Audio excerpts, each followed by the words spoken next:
Indonesia merupakan negara kepulauan yang memiliki lautan sangat luas dengan beragam potensi. Salah satunya perairan dangkalan Sunda dan Sahul yang memiliki potensi hasil perikanan laut yang sangat besar. Adapun perairan laut Indonesia bagian tengah kaya akan potensi non ikan, di antaranya berarti kan ada potensi yang ikan, ada juga yang potensi non ikan. Soalnya dia fokusnya adalah lebih ke lautnya, ke perairannya. Nah, kalau misalkan di daerah Indonesia bagian tengah itu kekayaan non ikannya itu apa sih? Oke, kita coba bedah. Kalau salinitas itu pasti di semua laut.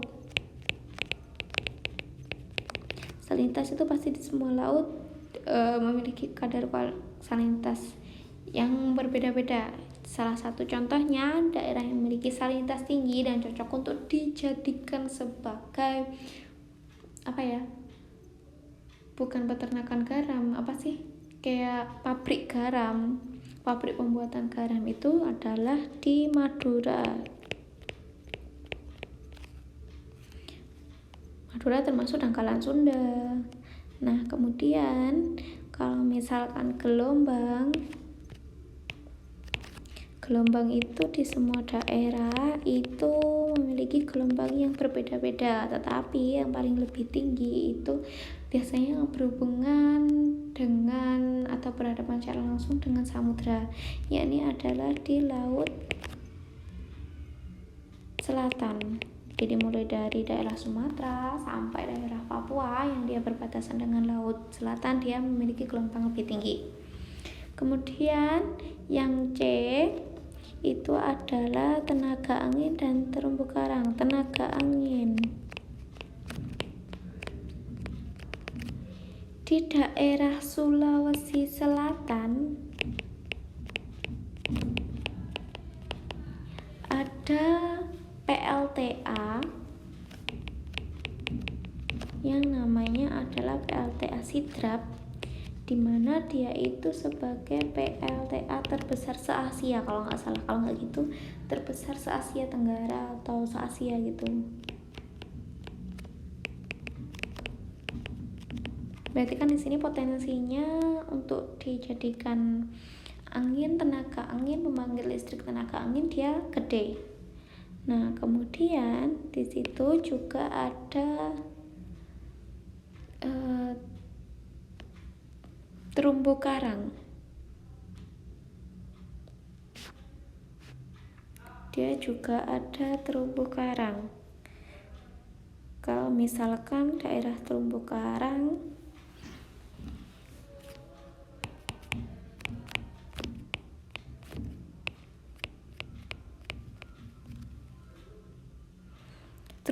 itu kayak di semua laut itu kan sebenarnya ada ya. Semua laut itu ada, tapi kayak lebih ya tergantung daerah tinggi atau enggaknya, atau mungkin ya curam atau enggaknya juga. Nah, berarti ini termasuk ke semua daerah. Sedangkan di daerah laut di bagian tengah itu adalah laut yang disebut sebagai laut karena memang itu udah ada dari gerakan tektonik itu, sehingga dia itu merupakan laut yang dalam gitu loh. Oke. Kemudian yang D.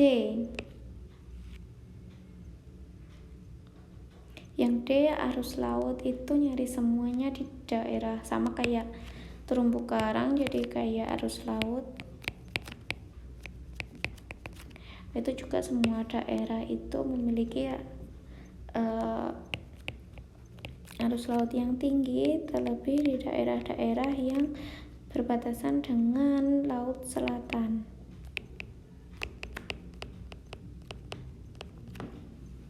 Kemudian yang E adalah terumbu karang Sudah, berarti mutiara.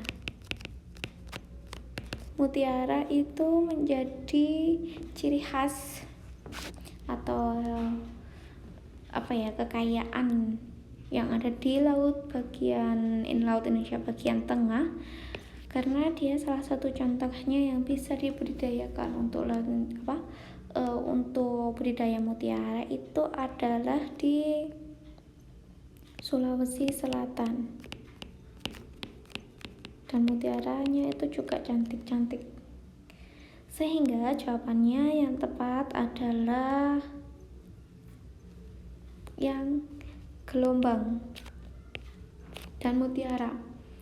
Ketika gelombang itu tidak terlalu besar di daerah bagian tengah, Indonesia bagian tengah, maka dia bisa dijadikan budidaya mutiara. Sehingga dia itu cocok atau untuk potensi non ikan di Indonesia itu ya si mutiara itu tadi, dengan pengaruhnya ke gelombang air laut. Sehingga jawabannya yang tepat adalah yang B.